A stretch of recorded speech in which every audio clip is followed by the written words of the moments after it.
কিছুক্ষণ আগে না নিচে গিয়েছিলাম একটু ঘোরাঘুরি করার জন্য আর 1 কাপ চা খেয়ে আসার জন্য। তো চায়ের দোকান সব বন্ধ।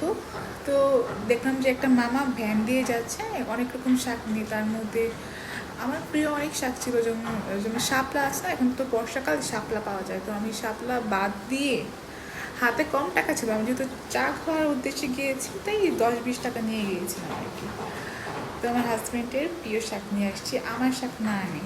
সেটা হলো তার পছন্দের পুঁই শাক। তার এটা এত পছন্দ, মানে বলার বাইরে। তার পুঁই শাক বলে বিশ্বাস করো তার কিচ্ছু লাগে না, কিচ্ছু লাগে না, এত পছন্দ। এখন সে বাসায় নেই, আশা করি সে দেখলে খুব খুশি হয়ে যাবে। তোমাদের কি পুঁই শাক পছন্দ? আর একটু জানাবা পুঁই শাক কীভাবে রান্না করলে ভালো লাগে, কারণ আমি অত ভালো করে রান্না করতে পারি না। আমি শুধু পুঁই শাকে শাক ভাজিটা রান্না করতে পারি আর ডাল দিয়ে তরকারি রান্না করতে পারি, কিন্তু সে না অন্যভাবে খায়। মানে কীভাবে যে খায় আমি ওটা রান্না করতে পারি না। তোমরা আমাকে রেসিপি দিও, কিন্তু তার পুঁই শাক খুব পছন্দ, আশা করি সে খুব খুশি হবে।